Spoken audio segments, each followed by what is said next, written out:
Hey. Hey. Hey. Let's talk. Let's talk on Fridays.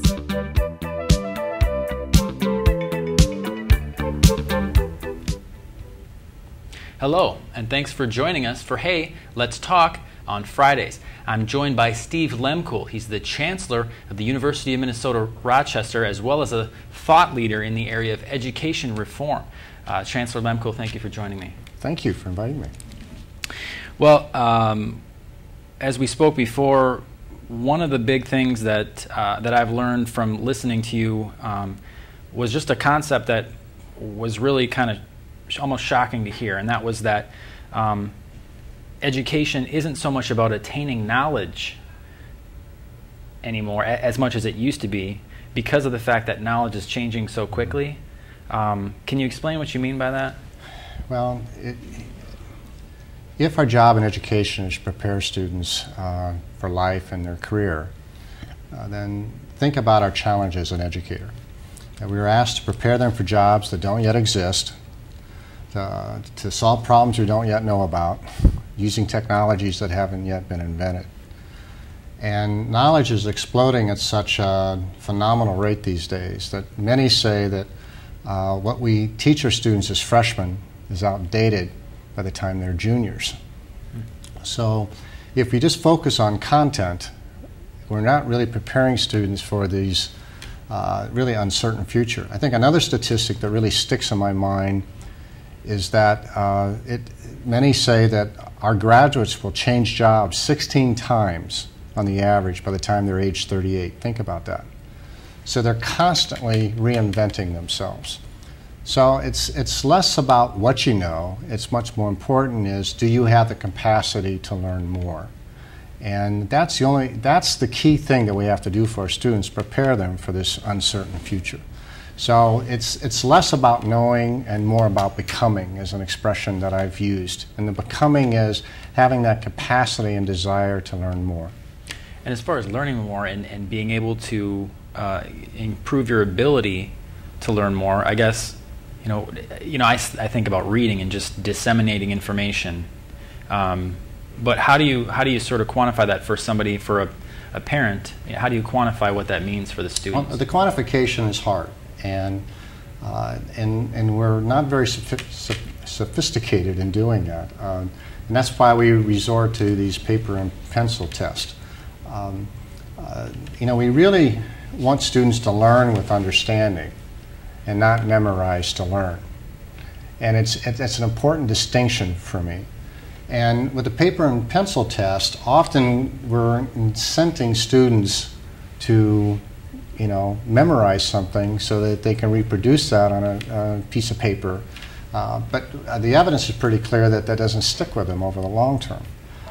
So we really need to get our students to use information, to create work, create a portfolio. And I believe over time what you're going to see is different ways for us to assess knowledge or understanding on the part of the students. We've got a lot of work to do in that area.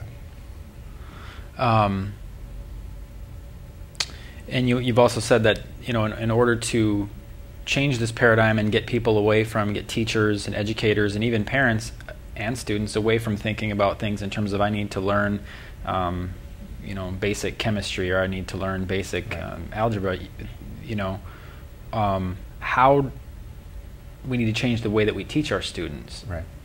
Right. And to me, learning is all about, my background is in neuroscience, and when you begin to look at learning from sort of that physiological or biological perspective, what you understand very quickly that the power of the brain is in its interconnectivity. It's about making connections. And so when you teach students just to learn something in an isolated context, you're not encouraging the kind of connections that you need to make to see how those concepts can be applied in new and different situations. So that's the learning aspect. But let me just also share with you what I'm seeing happening in just terms of the way new knowledge is being created and disseminated. We grew up in a situation that I call a knowledge hierarchy. And that is, if a new biological discovery was going to happen, it came out of a prestigious university and it's going to come out of a biology department at a particular professor. Mm-hmm. And what's happening today with the way the world is interconnected, is that you're seeing new knowledge be created in different ways, and new knowledge is being created in a much more fluid way, and it's due to interconnectivity. Let me give you an example. And it's really how non-experts are contributing to the way knowledge is created. We have a program at the University of Minnesota, Rochester. It's called Biomedical Informatics and Computational Biology. All right, we nicknamed it BICB. All right, BICB, and it's a partnership between Mayo Clinic, IBM, the Hormel Research Institute, and the Twin Cities campus. All right? We have 46 faculty members that are part of that program. And it's not that we're not paying their salaries. They're participating in this program. We have 40 graduate students in now, but they're doing it because there's we're adding some value to what they're doing. And this is what's happening. You will see an expert in cancer research at Mayo Clinic. She now is interested in teaming up with non-experts in fields like computer science, mathematics, chemistry, and they're forming these new kinds of teams to bring new perspectives on the problems of cancer. And as a result of that, the non-experts now contributing their area of expertise to an area that this other person is an expert in. Yeah. You're seeing new kinds of knowledge being created. And so all of a sudden, you don't see the mathematics, you don't see the computer science, you don't see the biology, you just see a new way of thinking about cancer. So what's happening, and you're seeing this going, now you have out there what you call open research networks. And so researchers no longer are reading their journals in biology or chemistry. They're just being able to get access to information all over the place and easily connect to somebody who's doing something interesting that they're the non-expert in but can contribute to. So knowledge creation is much more fluid, and it's flattening the hierarchy. And that's the environment that our graduates or our students are going to have to live in. So you can't just think about things exclusively from one perspective. You really have to have the capacity to think about things from multiple perspectives. I would think that having other people from other areas would also maybe sort of dull down the language in terms of making it a little more reader friendly, because you got people that aren't scientists that are communicating with scientists and things like that. But is there any way to quantify? I mean, because when you talk about cancer research and then you talk about having a computer scientist involved, I think, well, what could they possibly bring to the table? Is there any, is there anything you could? And honestly, it's a cultural experience for these people, because they have to learn a common language and they have to learn each other's way of expressing a problem, and they do have to. The computer scientist does have to learn something about cancer. They don't have to be a deep expert about cancer because somebody is at that table. That's why the field of informatics is so exciting to me, and we talk about biomedical informatics, but informatics is really about how technology can create a common language that can connect many different disciplines and feed new discovery and the dissemination of new knowledge. And so you see this manifesting itself in areas such as, we talk now fairly routinely about individualized medicine, and how you can't just have a cookie, you just can't give one drug or one type of therapy and expect it to work in the same way on all the people. Sure. We know that it's very everybody's got different chemistry and everybody's unique. That came out from working with very large databases. And people with many different skill sets had to really think about that kind of approach, and why does some therapies work on some group of people and not others? Well, there were these large databases and somebody had to mine them. That's what informatics is about. And we talked a little bit about this. You might have already answered this, but you talked about crossing disciplines. And at the event this summer, the Educators in the Workforce Institute event, you talked about how the lines between chemistry and biology and computer science, they're getting blurred. Right. Is there any way, can you talk a little bit about what that means or how that's manifesting itself? Well, I'm going to talk about it. I've been talking about one way is that they are blurring. My background, as I said before, is neuroscience, and it's really a confluence of many different disciplines. And it's really hard now to say this is biology and this is not biology, or this is chemistry, this is not chemistry. I mean, it's just all this stuff is truly blurring. So to get in these silos and just talk about it as, you know, I mean, you certainly have to understand some basics of chemistry, but you can't necessarily just not apply that chemistry outside that particular context. The other thing that what's exciting for us at University of Minnesota Rochester is we do have what I call a connected curriculum. Well, we have all our faculty, regardless of their disciplinary background, sit around the same table and design the curriculum. So the chemist has to talk to the philosopher, who has to also talk to the literature person, who also talks to the history person, who also talks to the biologist, who also is talking to the mathematician. And they've got to build this sort of integrated curriculum. It's not content driven, it's concept driven. So they have concepts and they talk about how each of their disciplines connect to those concepts. What's been interesting over the last 4 years since I've been here is to watch that evolve. And what I think happened early on, and what the faculty are most fearful of, is that we were taking all their disciplines and putting it in a blender and then preing it, and there was some kind of goo that was going to come out. And they were very concerned that their particular discipline wasn't going to be represented in that goo. Rather, what I've seen happen, and a better metaphor for me, is that there's a stir fry, and that you see all the different disciplines, and the students, because you're connecting the disciplines with some common concepts, the students are beginning to appreciate the disciplines better. They actually have a much better appreciation for philosophy and ethics because of its connection with what they've learned in biology and chemistry and statistics. So by mixing these things together and building these connections, you have really a richer and deeper flavor. And then the final thing that's a benefit in terms of learning is that if you're going to teach learning with understanding, we simply can't pull the skull open and pour a bunch of stuff in their head. So it's not just simply a faculty member getting in front of the classroom behind a lectern and just throwing a bunch of stuff at them. All right? If you're going to teach learning with understanding, all right, you've got to work with what's inside their head. Each student has their own kind of a way of representing the world. They have a different level of academic preparation, have different kinds of life experiences. So what's inside their head really is varied. If we treat that as all the same, that's where we're going to have problems. That's why I think we have a 50% failure rate. What I mean by failure, 50% of our students don't graduate from college that should, because we're trying to assemble them in the same way. But the point is, what's inside their head is very different.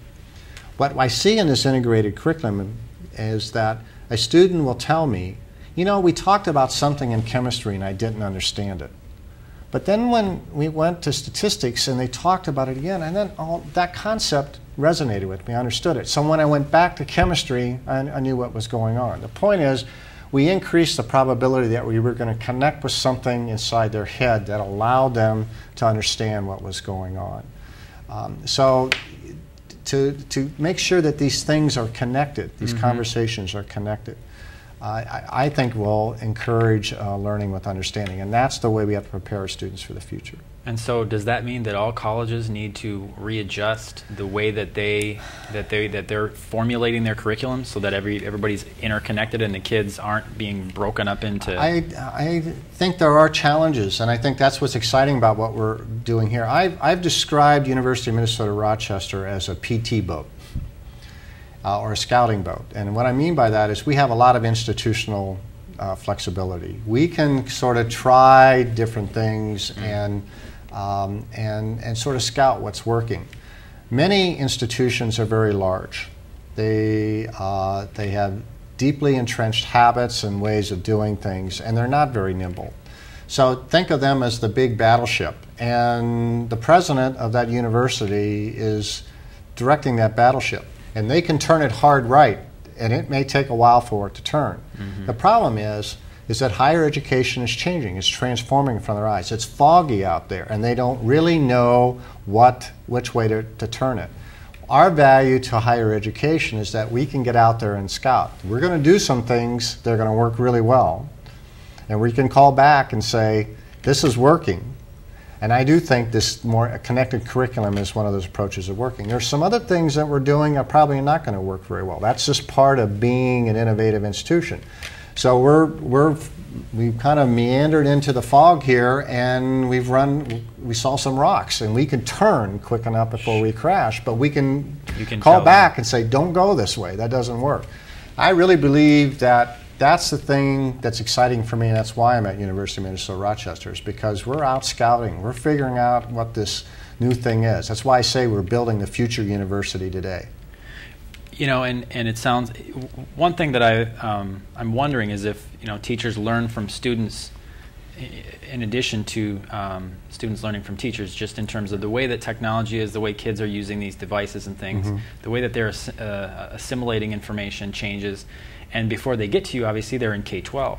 Right. And you know, I think for parents out there, when you say something like, it's not as important what they know, what's more important is that they have the ability to learn more. Right. The question then becomes for people at home who've got a fourth grader, and he's showing some interest in science or math.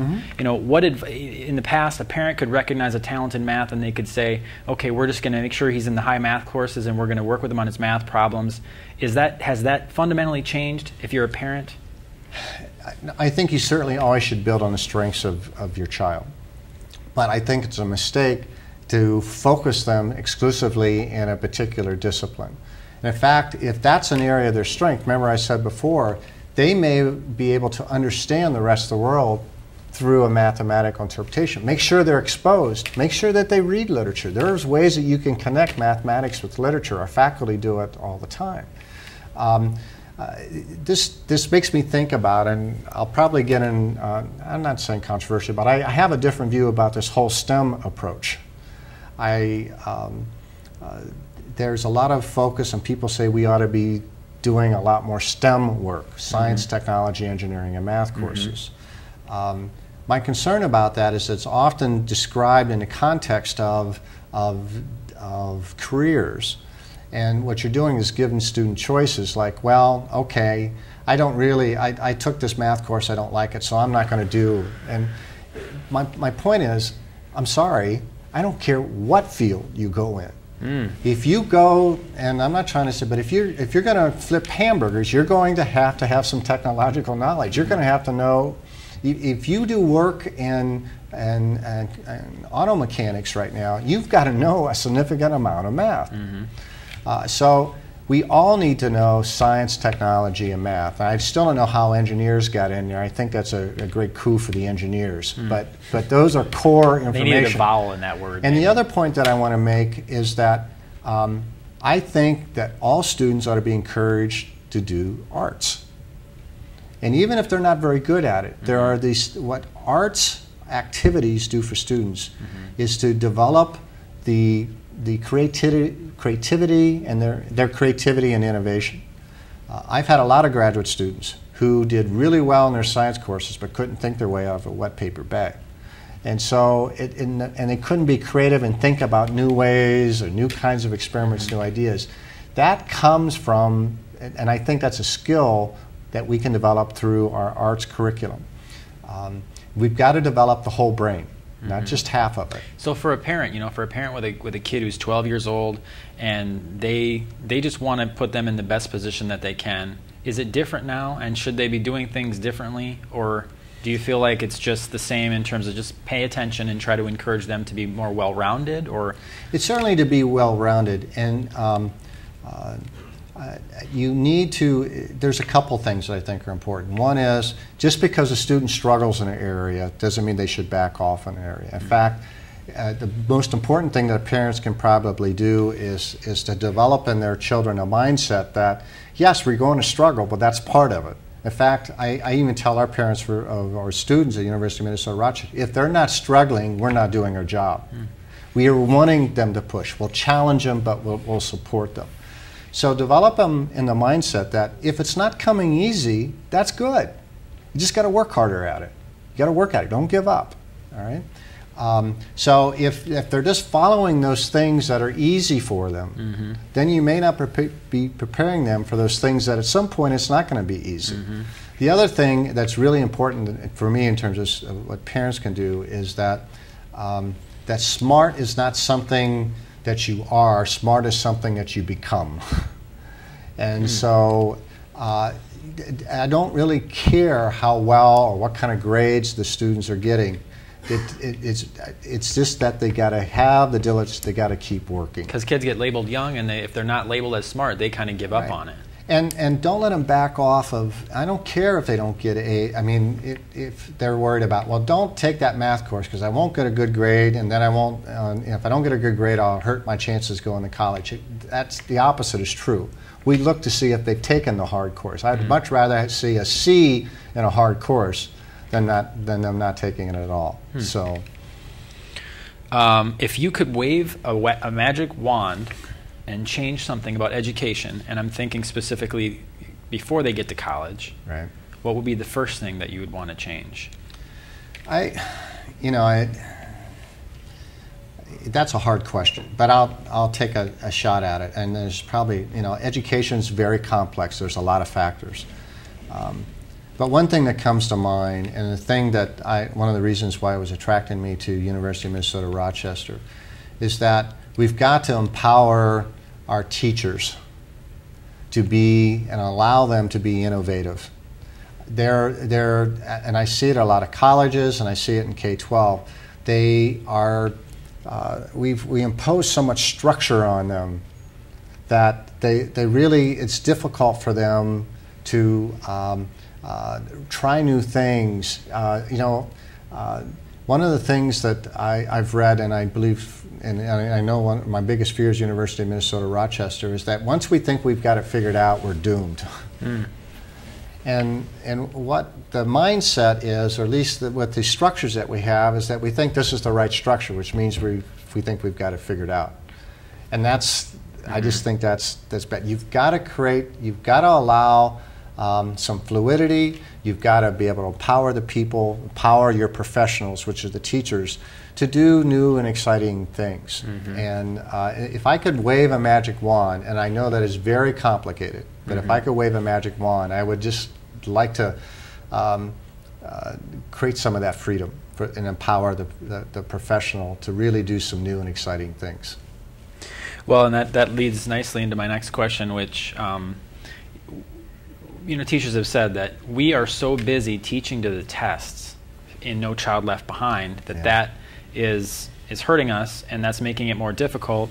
And it also gets back to the pen and pencil and paper thing that you were talking about. These kids are memorizing these things, and then does that benefit them? The act of memorizing, does that benefit them? So we can't confuse memorization with really having knowledge attainment. Do you think teaching to the test? We've created that dilemma. We in education have created that dilemma ourselves because we do not have good documentation evidence, and we haven't brought it forth to the public about what the students have learned and what they're able to do. All right, and so we have these externally imposed kind of criteria, and they often are paper pencil tests. Now, but isn't that grades? Isn't that what grades are? In some ways, yes, grades are assessment.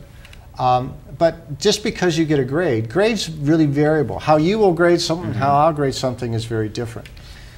What I see in the next, I don't know how many years, but I see a whole evolution of an area called learning analytics. And that's really, to me, how technology is going to really change the game in higher ed.